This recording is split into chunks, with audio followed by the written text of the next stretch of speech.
Amen. Je peux dire qu'amen, hein, vous encourager à venir prier parce que Dieu a voulu que ce qu'il a accompli devienne réalité quand nous croyons. Et si nous prions, c'est une manière de dire Seigneur, je crois, je te fais confiance. Dieu a voulu que nous lui demandons. Pourtant, il sait, il connaît. Mais il a voulu que nous lui demandons. Et donc, je peux que vous encourager. Si nous venons prier, ce n'est pas pour faire de la prière, mais c'est pour vivre la réalité de Dieu dans une autre dimension pour l'Église et pour notre vie. Amen. Bon, merci à notre frère. Et j'ai attendu ce moment pour qu'il partage avec nous, puisque ce matin, je voudrais vous parler des miracles. Et je voudrais commencer en rebondissant sur le témoignage de Théo pour vous montrer que Dieu s'est servi d'une chrétienne pour accomplir un miracle. Dieu ne se sert pas que de serviteurs ou de gens qui nous paraissent très spirituels, mais Dieu veut se servir de tous ceux qui croient. D'ailleurs, la Bible dit, voici les miracles qui accompagneront ceux qui auront cru. Et il est parlé dans son nom de chasser les démons, d'imposer les mains aux malades et qu'ils soient guéris, etc. Le titre du message, c'est « Pourquoi Dieu fait encore des miracles ?» ou encore « Les miracles, expression de son amour ». Et j'aimerais commencer avec vous dans Actes chapitre 10, verset 38. Ça sera le texte sur lequel nous allons nous appuyer ce matin. Acte 10, verset 38. Et je rends vraiment grâce à Dieu, bien de ce que les miracles ne sont pas passés, mais de ce qu'il continue de le faire. Non pas il y a 20 ans en arrière, mais encore aujourd'hui. Amen. Dieu a oint du Saint-Esprit et de force Jésus de Nazareth qui allait de lieu en lieu, faisant du bien et guérissant tous ceux qui étaient sous l'empire du diable, car Dieu était avec lui. Amen. L'Écriture dit que Jésus allait partout pour quoi faire ? Pour faire du bien. Pourquoi ? Vous savez pourquoi ? Parce qu'il nous aime. Si Jésus faisait du bien, c'est parce qu'il aimait les hommes. Si Dieu a envoyé Jésus, c'est parce que Dieu aime les hommes. Amen. Mais comment il faisait du bien ? Il faisait du bien en accomplissant des miracles. Et je n'ai pas souvent entendu de message qui relie les miracles à l'amour, et pourtant c'est ce que je voudrais faire ce matin. Parce que tout ce que Jésus a fait, tous les miracles qu'il a accomplis, il les a fait parce qu'il aime les hommes.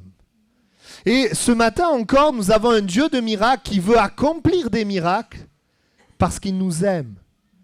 Qui veut accomplir aussi des miracles, qui veut se servir de nous pour accomplir des miracles parce qu'il aime les gens qui sont autour de nous. Et ce matin, si tu souffres, si tu as des problèmes, si tu as des besoins, oui, Dieu veut faire un miracle dans ta vie parce qu'il t'aime. Jésus allait partout faisant du bien, et ce qui était merveilleux, c'est que ce n'était pas juste une tape sur l'épaule en disant ça va aller, mais Jésus venait et il agissait, il donnait une solution. Parce que pour Jésus, pour Dieu, il n'y a pas de problème sans solution. Nous avons des problèmes sans solution. Nous sommes limités, mais Dieu ne l'est pas. Et la puissance de Dieu, elle est au service de son amour. C'est pour ça que l'Écriture dit que notre foi, elle est agissante par l'amour. Alors, je voudrais introduire en parlant de ce paradoxe. Voyez-vous, dans la Bible, les miracles sont quelque chose de commun. Ce n'est pas quelque chose qu'on voit apparaître juste une fois. Non, les miracles sont réguliers dans la Bible. C'est quelque chose qui revient. Et il y a un paradoxe, c'est que dans la Bible, les miracles sont réguliers, mais dans nos vies, ils sont parfois rares. Ils sont souvent rares. Et on pourrait, et il y a comme ce paradoxe, et on pourrait se dire, puisque dans mon expérience, il y a peu de miracles, ça veut dire que c'est comme ça, que Dieu ne fait pas beaucoup de miracles. Mais mon ami, mon frère, ma sœur, ta foi ne doit pas s'appuyer sur ton expérience, mais ta foi doit s'appuyer sur la parole de Dieu.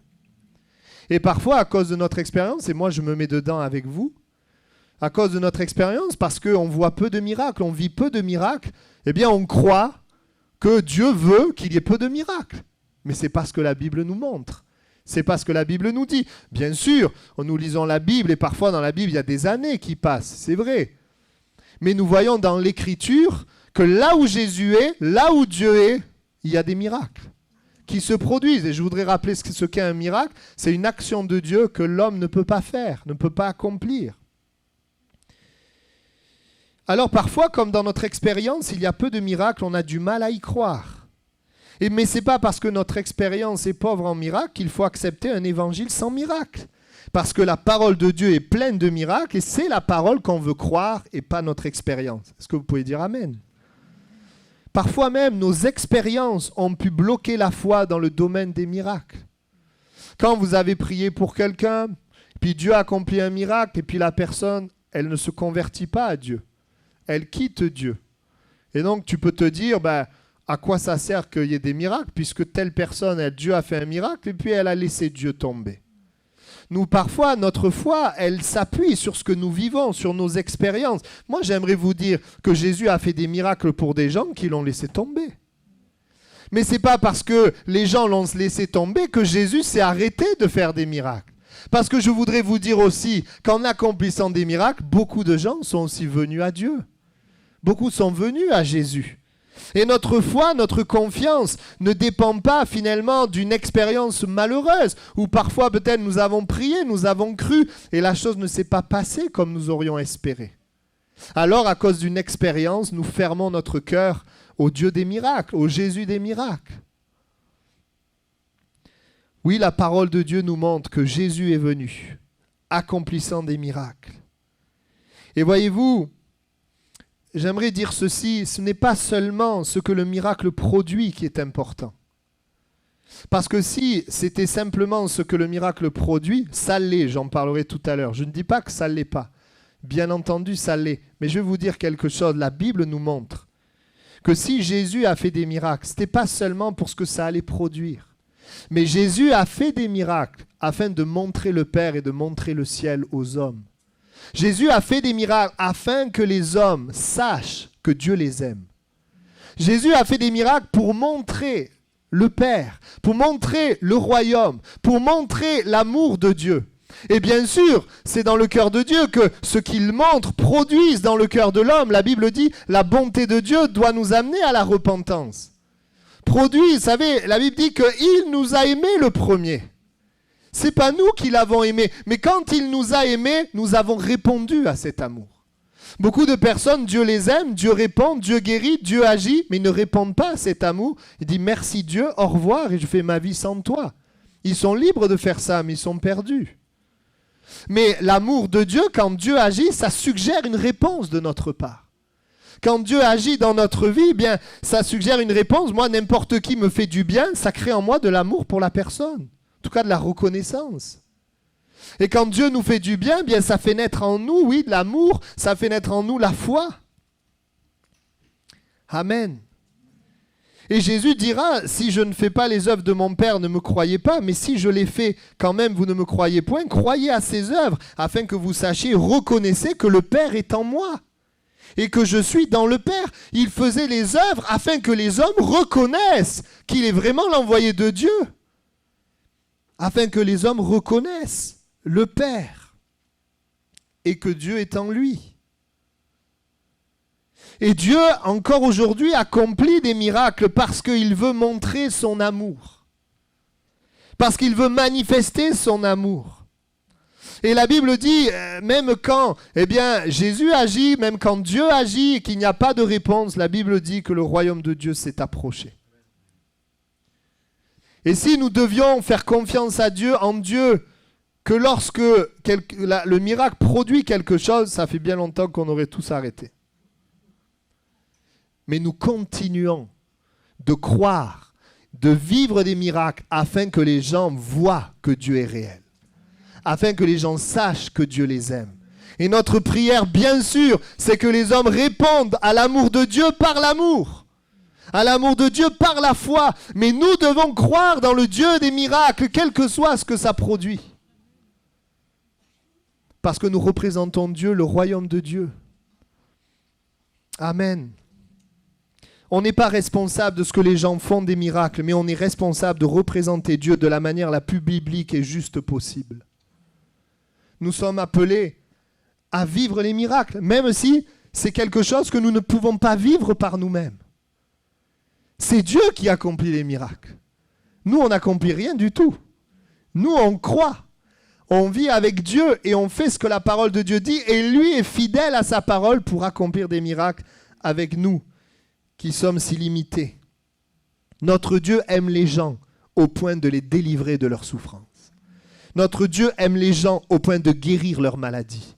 Notre Dieu aime les gens au point de pourvoir à leurs besoins. Et même dans les choses peut-être terrestres, eh bien, de pouvoir donner un travail, de pouvoir ouvrir une porte. Bien sûr, il y a des gens qui n'ont pas besoin de Dieu pour trouver un travail, c'est sûr. Mais j'aimerais rappeler ce matin que si Dieu accomplit des miracles, c'est parce qu'il les aime. Et si ce matin, Dieu veut accomplir un miracle dans ta vie, c'est parce qu'il t'aime. Et c'est ce qui me donne de la foi, et ça n'a pas été le cas dans toutes mes premières années de la vie chrétienne jusqu'au jour où j'ai compris cela. Ce qui me donne de la foi pour prier pour des miracles, c'est que Dieu les aime. C'est l'amour de Dieu. Et quand tu te mets à prier pour quelqu'un, non pas pour voir quelque chose de spectaculaire, mais tu te mets à prier pour quelqu'un parce que tu as compassion, parce qu'il y a la compassion de Dieu, tu peux voir des miracles, parce que la puissance est au service de son amour. Pourquoi Dieu veut accomplir des miracles? Nous en avons parlé, parce qu'il nous aime. Vous savez, l'amour, écoutez bien, l'amour cherche une solution. Quand nous, en tant qu'êtres humains, nous aimons quelqu'un, nous cherchons une solution pour la personne. Mais vous savez, Dieu, il est amour. Et Dieu, eh bien, lui aussi, il cherche une solution. Mais j'aimerais vous dire, je ne devrais pas dire il cherche. Dieu, il a toujours une solution. Et quel que soit le problème que tu traverses ici, moi, je n'ai pas de solution, mais Dieu, il a toujours une solution. Et parce qu'il t'aime, il veut te donner une solution. Parce que l'amour cherche la solution. L'amour, c'est pas dire « Ah, ça va aller, mon pauvre ». Bien sûr, parfois on fait ça parce qu'on ne peut pas faire autre chose. Donc ce qu'on peut faire, c'est prier. J'aimerais te dire, Dieu, lui, il te voit dans ton problème, dans ta difficulté. Et il veut accomplir un miracle parce qu'il t'aime. Et parce que l'amour trouve une solution. Amen. Bien sûr, quand Jésus a fait des miracles, les miracles, évidemment, étaient aussi là pour interpeller et pour attirer les hommes. On l'a dit, montrer le Père, montrer le royaume et attirer les hommes à lui. C'est ce qui s'est passé pour ce chef religieux qui avait une grande connaissance biblique. Mais, vous voyez, il a été attiré par Jésus à cause des miracles qu'il faisait. Nicodème, qui vint de nuit, parce qu'il a honte. Il ne veut pas qu'on le voie avec Jésus. Parce que Jésus n'est pas accepté par le monde religieux de l'époque, qui dit « Nous savons que tu es un docteur venu de Dieu, car personne ne peut faire ces miracles que tu fais si Dieu n'est avec lui. » Il est logique, il est intelligent. S'il y a un miracle, il se dit « Mais c'est que Dieu est avec toi. » Et j'aimerais aussi partager ceci. Pourquoi Dieu accomplit des miracles? Pour nous interpeller, nous attirer. Vous savez, Jésus ne faisait pas de miracles pour impressionner les gens. Parce que s'il faisait des miracles pour impressionner, quand il est ressuscité, il serait allé voir Pilate, Hérode, Caïphe. Il serait allé tous les voir. Il leur aurait dit, voilà, je suis vivant, ressuscité, alors. Est-ce qu'il a fait cela? Il n'a pas fait ça. Parce que le but de Jésus n'est jamais d'accomplir un miracle pour impressionner. Il accomplit des miracles parce qu'il aime les gens. Et si et peut-être certains sont bloqués par l'aspect miraculeux de Dieu, à cause d'expériences, toutes sortes de raisons. Mais moi, j'aimerais t'amener, que la parole de Dieu t'amène à aimer les gens et à savoir qu'en aimant les gens, tu as à ta disposition la puissance et le miracle de Dieu. Amen. Oui, jamais pour impressionner. Mais il accomplit des miracles pour montrer.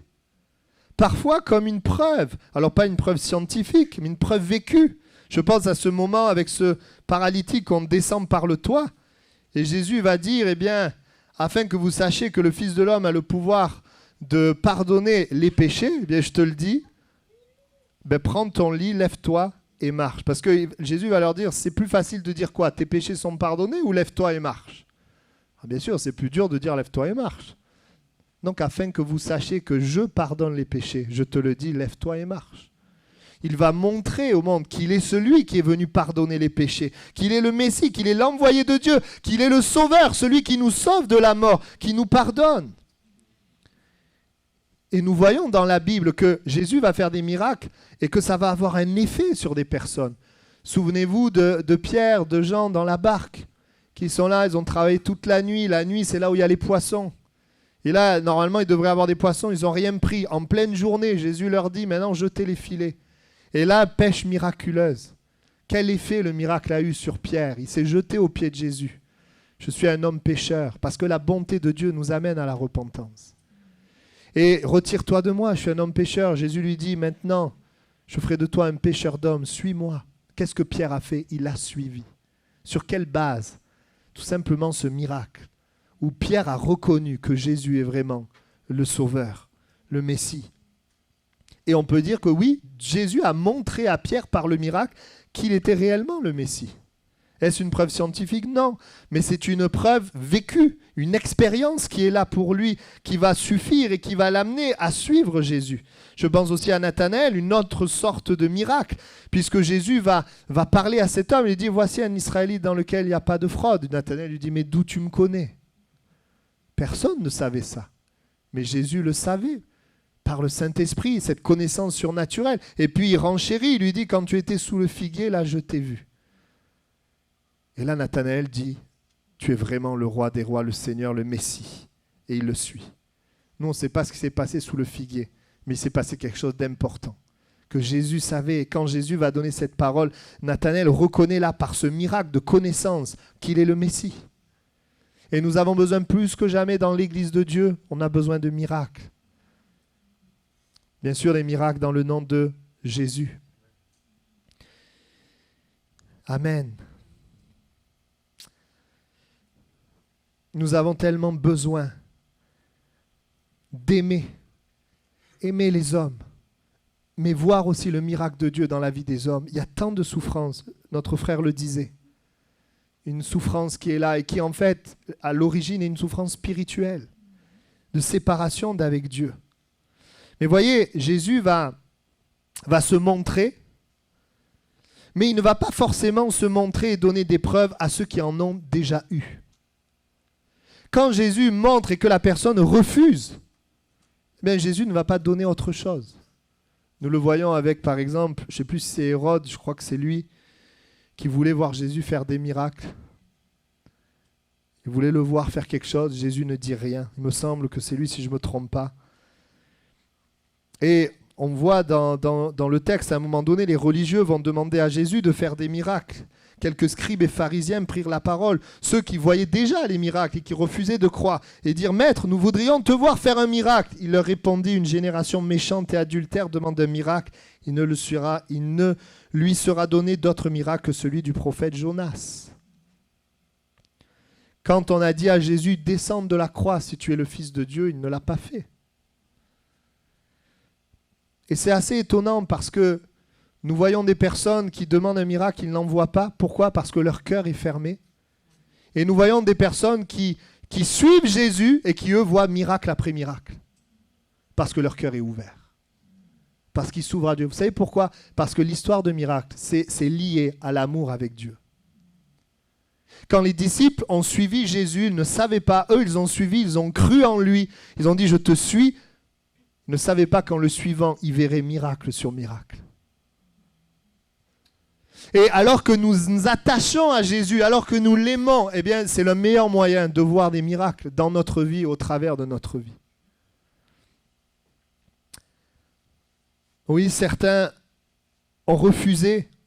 Et je vais vous donner aussi ce que je crois être aussi une réponse. Pourquoi Jésus n'a pas donné de miracle à ceux qui avaient un cœur endurci? La Bible nous donne un élément de réponse.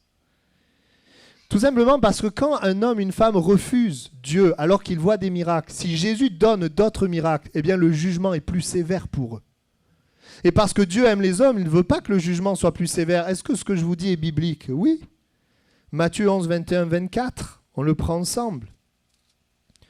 Matthieu 11, 21, 24.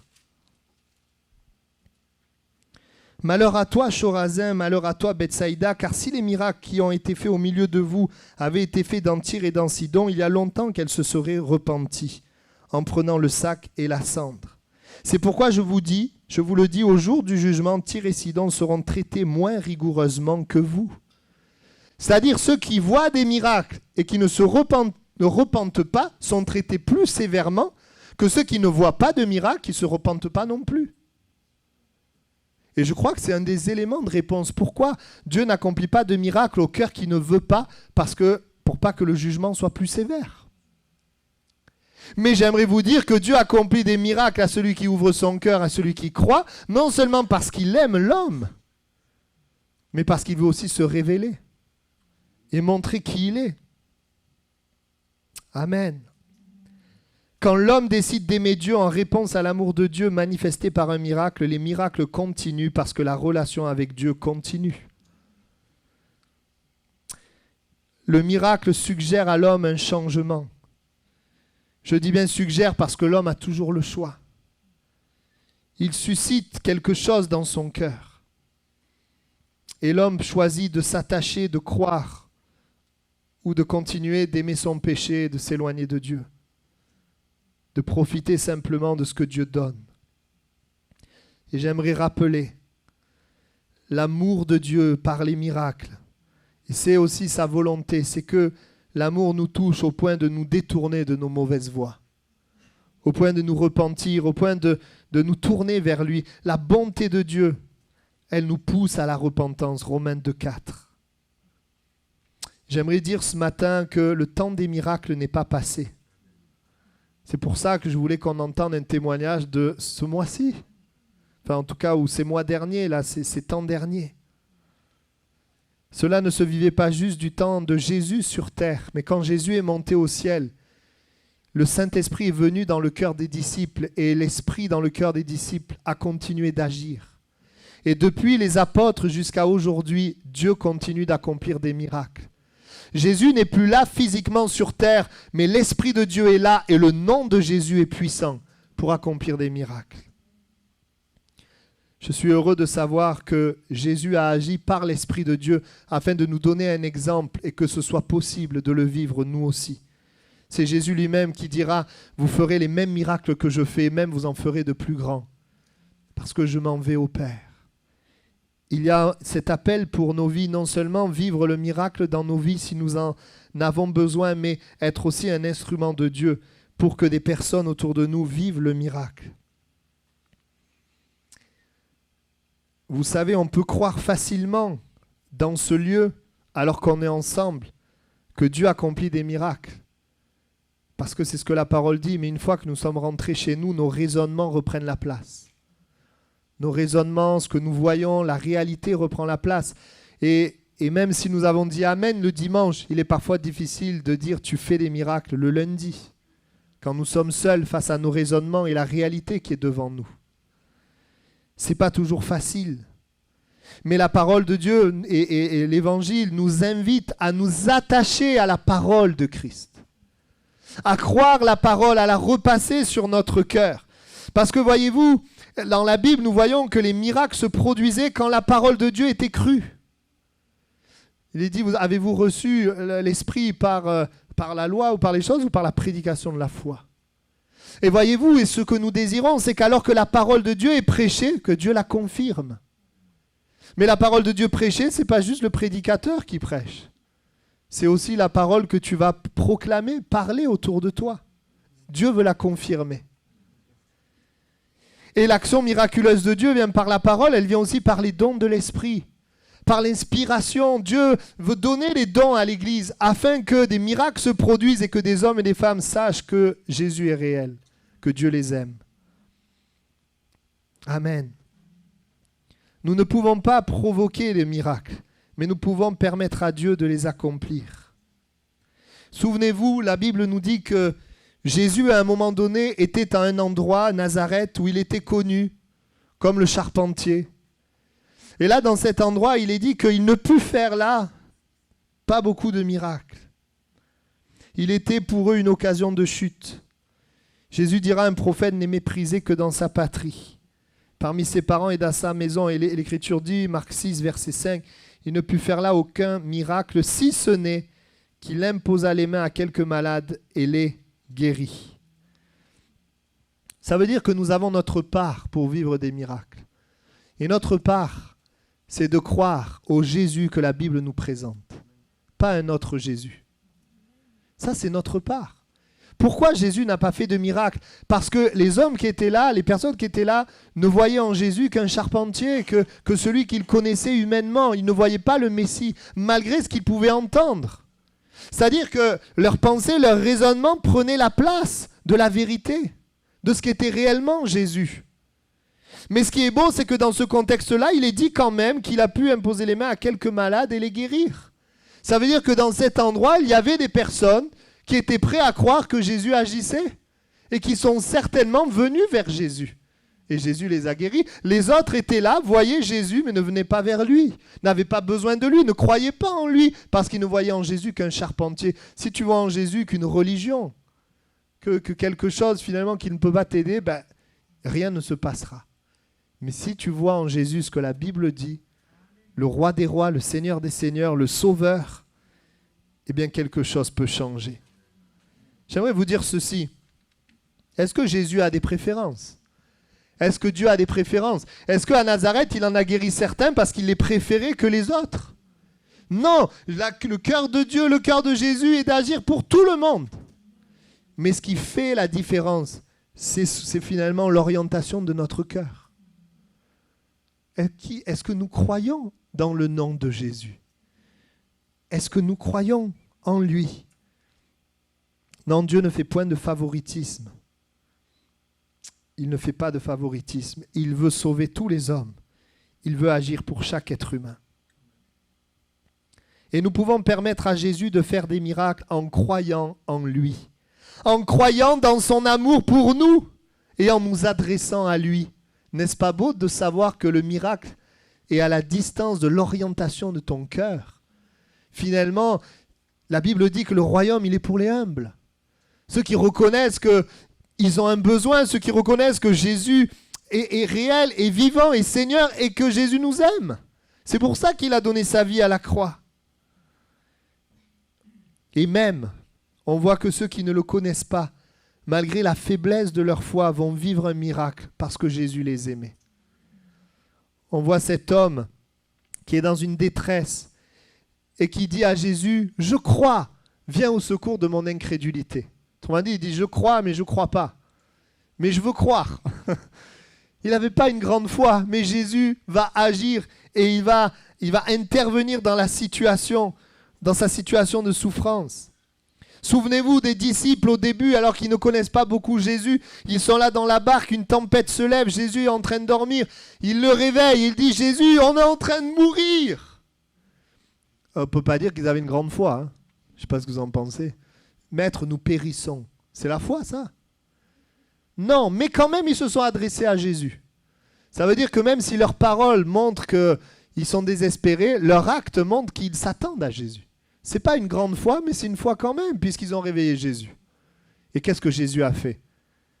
Vous savez, Jésus va quand même leur faire une remarque sur leur foi, mais il va intervenir dans la tempête. Et vous savez ce que Dieu veut faire? Alors que peut-être on n'a pas une grande foi, Jésus veut intervenir parce qu'il nous aime et il veut aussi faire grandir notre foi. Amen.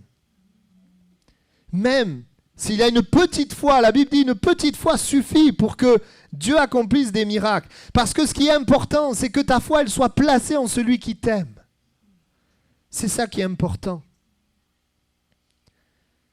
Il veut faire un miracle dans notre vie. Il veut se servir de nous pour que les miracles se produisent dans la vie de ceux qui sont autour de nous. Amen. Les miracles de Jésus sont des miracles de vie. Ils communiquent la vie à l'intérieur, restauration, guérison, consolation, délivrance, mais peut agir aussi sur ce qui est extérieur, notre corps, les circonstances, nos besoins. Il y a des miracles spectaculaires, visibles, comme un paralysé qui se lève et qui marche. Et il y a des miracles non spectaculaires, invisibles, quand une personne apporte par exemple des souffrances intérieures que personne ne voit et que Dieu l'en délivre. Mais ce sont des miracles parce que ce sont des œuvres et des actions que Dieu seul est capable de faire. Les miracles, écoutez bien, les miracles de Dieu, de Jésus, sont toujours la manifestation de l'amour de Dieu, l'amour de Jésus. Et je voudrais juste vous raconter une période de ma vie où je m'intéressais particulièrement aux miracles, à l'œuvre de Dieu, et je priais que Dieu fasse des miracles et agisse dans la vie des gens sans comprendre ce qui était important. Et donc je priais en m'attendant à voir la puissance de Dieu. Parfois nous la voyons, mais bien souvent je ne la voyais pas. Et dans le cheminement, eh bien, à un moment donné, j'ai compris que si Dieu accomplissait des miracles, c'est parce qu'il le faisait à cause de son amour. Et que finalement, ce qui était important quand je prie pour quelqu'un ou je parle de quelqu'un, ce n'est pas forcément de rechercher quelque chose qui est grand, mais c'est de rechercher finalement à aimer la personne. La personne a besoin de miracles parce que, en réalité, elle a besoin de Dieu. Elle a besoin de son amour, de rentrer dans cette relation avec Dieu. Et je me souviens, parce que ça m'a marqué, quand j'ai compris ça et que j'ai rencontré le premier besoin qui venait devant moi. Je me souviens, au lieu de prier juste pour qu'il y ait un miracle, j'ai prié avec compassion. Parce que je comprenais que cette personne souffrait, que Dieu voulait intervenir. Et je me souviens, Dieu est intervenu. Et j'ai compris ce jour-là que lorsque je dois croire au miracle, ce que je dois rechercher, c'est d'aimer les gens. C'est l'amour. La foi est agissante par l'amour. Amen. Je voudrais, il me reste un peu de temps, Jean chapitre 5. Jean chapitre 5, versets 1 à 14. Après cela, il y eut une fête des Juifs et Jésus monta à Jérusalem. Or, à Jérusalem, près de la porte des brebis, il y a une piscine qui s'appelle en hébreu Bethesda et qui a 5 portiques. Sous ces portiques étaient couchés en grand nombre des malades, des aveugles, des boiteux, des paralytiques qui attendaient le mouvement de l'eau, car un ange descendait de temps en temps dans la piscine et agitait l'eau. Et celui qui descendait le premier, après que l'eau avait été agitée, était guéri, quelle que fût sa maladie. Là se trouvait un homme malade depuis 38 ans. Jésus, l'ayant vu coucher et sachant qu'il était déjà malade depuis longtemps, lui dit « Veux-tu être guéri ?» Le malade lui répondit « Seigneur, je n'ai personne pour me jeter dans la piscine quand l'eau est agitée, et pendant que j'y vais, un autre descend avant moi. » « Lève-toi, lui dit Jésus, prends ton lit et marche. » Aussitôt cet homme fut guéri, il prit son lit et marcha. C'était un jour de sabbat. Les Juifs dirent donc à celui qui avait été guéri « C'est le sabbat, il ne t'est pas permis d'emporter ton lit. » Il leur répondit « Celui qui m'a guéri m'a dit « Prends ton lit et marche. » Ils lui demandèrent « Qui est l'homme qui t'a dit « Prends ton lit et marche » ?» Mais celui qui avait été guéri ne savait pas qui c'était, car Jésus avait disparu de la foule qui était en ce lieu. Depuis, Jésus le trouva dans le temple et lui dit « Voici, tu as été guéri, ne pêche plus, de peur qu'il ne t'arrive quelque chose de pire. » Cet homme s'en alla et annonça aux Juifs que c'était Jésus qui l'avait guéri. Amen. Vous voyez, on est dans ce texte avec un homme qui souffre. Une paralysie, quelque chose d'un problème physique dans sa santé. Évidemment, ce problème physique va entraîner d'autres problèmes. Sa vie sociale est impactée, vie relationnelle impactée, vie familiale est impactée, tout est impacté. Et on peut être là ce matin avec une sorte de paralysie, que ce soit physique ou ce soit notre famille, notre couple, peut-être notre cœur. Et la Bible dit que cet homme, il souffre depuis longtemps, 38 ans. Il est entouré de gens, entouré de malades, mais il est seul. Des fois, on est entouré de gens, mais on est seul. Même s'il est entouré de malades, chacun est là pour son propre problème.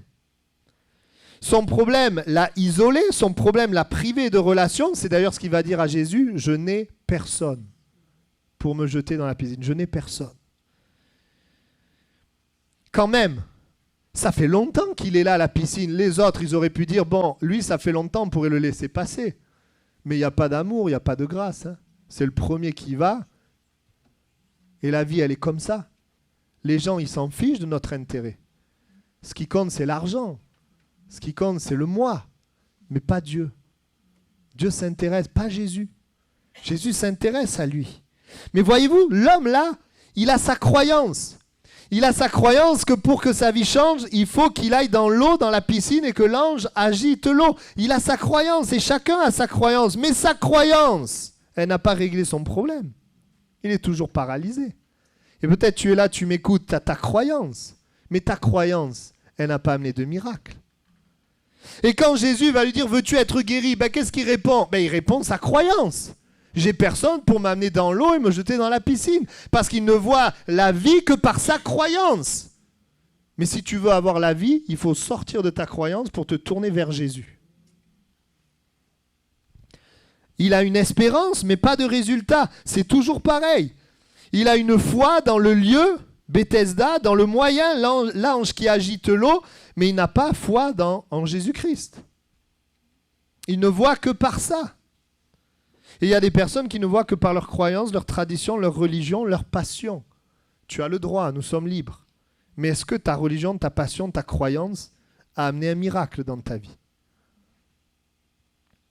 J'ai une bonne nouvelle. Les croyances, les religions, les traditions ne font pas de miracles, mais Jésus fait des miracles. Alors Jésus s'approche de lui. Dans le texte qu'on a lu, s'approche de lui en personne. Aujourd'hui, Jésus ne s'approche pas de toi en personne. Il s'approche de toi par sa parole. Depuis le livre des Actes, Dieu s'approche de nous, Jésus s'approche de nous par d'autres moyens que la présence physique de Jésus. Il s'approche de nous par la parole, par les serviteurs, par les témoins, vous, par les dons de l'Esprit, en parlant au cœur des gens par son Esprit.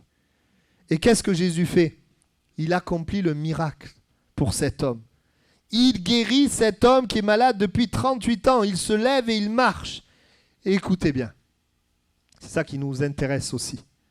Il vient d'expérimenter l'amour de Jésus. Et vous savez ce qu'il fait? La Bible dit que Jésus le trouve où? Dans le temple. Ça veut dire que quand il a expérimenté le miracle, il est allé au temple. Pourquoi on est allé au temple? On est allé au temple pour rencontrer Dieu. Il va au temple parce que l'amour a touché son cœur et va l'amener justement à aller vers Dieu. Il pouvait faire ce qu'il voulait, il n'était pas obligé d'aller au temple, mais il va au temple. Et quand il va au temple, qui il trouve? Il trouve Jésus. Et Jésus et le fait qu'il réponde à l'amour comme ça, Jésus va lui dire maintenant, ne pêche plus de peur qu'il t'arrive quelque chose de pire. Jésus va lui parler pour que la relation avec Dieu, sa vie puisse continuer avec Dieu. Et pour qu'il soit libéré du péché. Ça, c'est un premier point. Jésus se fait connaître à lui. Voyez-vous, quand vous vivez un miracle et que vous allez vers Dieu, vous commencez à connaître Dieu. Vivre un miracle, c'est bien, mais vivre avec le Dieu des miracles, c'est mieux. Jésus va agir. Jésus agit. Parce qu'il nous aime. Et si tu réponds à son amour par l'amour, alors cet amour avec Dieu se développera. Et voyez-vous, il dit aussi, Jésus dit, ne pêche plus de peur qu'il ne t'arrive quelque chose de pire. Autrement dit, Jésus lui montre, lui dit, et ça, vous voyez, c'est quand on s'approche de Dieu, quand on va plus près, quand Dieu nous touche et qu'on ne repart pas juste avec la bénédiction, mais qu'on vient vers Dieu. Eh bien là, on réalise quelque chose, c'est que les souffrances dans lesquelles je suis, elles sont liées au péché. Elles sont liées à la séparation d'avec Dieu. Elles sont liées à la désobéissance. Et Jésus va nous révéler que, en fait, sa maladie, son problème, tout ce qui avait ruiné sa vie, venait du péché. Le péché, c'est la vie sans Dieu qui nous pousse à agir en dehors de la volonté de Dieu. Et ce qui est merveilleux pour cet homme, c'est qu'il a été guéri. Mais ce qui est merveilleux, c'est d'entendre « ne pêche plus ». Mais pourquoi il a entendu? Parce que quand il a été touché par l'amour, il est allé au temple. Il a répondu par l'amour. Il a répondu par la foi. Peut-être qu'il n'était pas croyant. Enfin, il avait, comme je dis, il avait sa croyance. Bah, tant qu'à faire, puisqu'il a eu sa croyance de la piscine, une fois guéri, il aurait pu rester à la piscine, je ne sais pas. Bon, je pense que non, puisqu'il n'en avait plus besoin. Mais vous savez, des fois, on est dans de telles croyances qu'on reste là alors que ça ne nous apporte rien. Mais lui, il comprend, Jésus le touche et il va là où on peut connaître Dieu. Amen. Et c'est là, et je termine avec cela, et on va prier. Il y a 2000 ans, Jésus est mort sur la croix. Et il est ressuscité. Pourquoi? La croix, la mort et la résurrection, c'est l'endroit de la victoire de Jésus sur le péché, sur la mort et sur la maladie. Et voyez-vous, ce matin, Jésus, par son amour, veut accomplir un miracle dans ta vie. Mais plus que ça, par son amour, il voudrait pardonner tes péchés et te sauver pour l'éternité. Peut-être pour ceux et celles qui ne l'ont pas encore accepté. Il voudrait nous donner une vie nouvelle. Il fait un miracle, mais une fois qu'il fait un miracle et que cela nous amène à la repentance, il y a quelque chose d'encore plus grand qu'un miracle, c'est qu'il vient habiter en nous. pour que nous vivions une vie où nous le connaissions et que le miracle continue au travers de nous pour les autres. Et ça, c'est ce qu'il y a de beau, de grand et de fort. Et ce matin, eh bien, on va prier. J'ai 2 directions pour lesquelles je voudrais vraiment prier. Je voudrais vous dire, je me tiens devant vous parce qu'en août 2001, Dieu a accompli un miracle dans ma vie. J'avais une scoliose, j'avais le dos en S. Je connaissais rien à Dieu, j'étais dans une réunion. Je n'ai même pas demandé la guérison, j'ai donné ma vie à Jésus et le lendemain, j'étais guéri. Je suis sorti de la colo, j'ai fait les radios, mon dos était droit. À partir de ce moment, comme cet homme, je suis entré dans le temple. Je suis entré dans l'église. Et quand je suis entré dans l'église, j'ai trouvé le salut pour mon âme. Parce que mon corps était guéri, mais j'étais perdu pour l'éternité. Et quand j'ai trouvé le salut, eh bien j'ai trouvé Dieu. Et quand j'ai trouvé Dieu, je me suis attaché à lui. Et depuis ce jour, je développe ma relation avec lui. Bien sûr, je dois plus développer. Je le connais si peu. Mais on le connaît quand même. Que son nom soit béni. Les miracles ne sont pas loin de nous, car ils ne sont pas loin de Jésus, et que Jésus n'est pas loin de nous. Il est en nous, il est là ce matin, et il veut accomplir un miracle dans ta vie. Je vais faire un premier appel. Et Dieu a mis sur mon cœur cette pensée. Peut-être qu'il y a je parle aux croyants maintenant. Peut-être qu'il y a des croyants qui, dans leur cœur, sont fermés à croire que Dieu accomplit des miracles. Peut-être que tu es fermé au fait de croire que Dieu accomplit des miracles. À cause peut-être d'expériences négatives, il y a certainement des raisons. Et Dieu voudrait t'amener à mettre sa parole au-dessus de tes expériences. Ne laisse pas tes expériences être la limite de ce que tu vas vivre, mais laisse la parole être le niveau, la référence de ce que tu vas vivre. Dieu voudrait aussi changer ou ajuster ta compréhension et ta conception des miracles.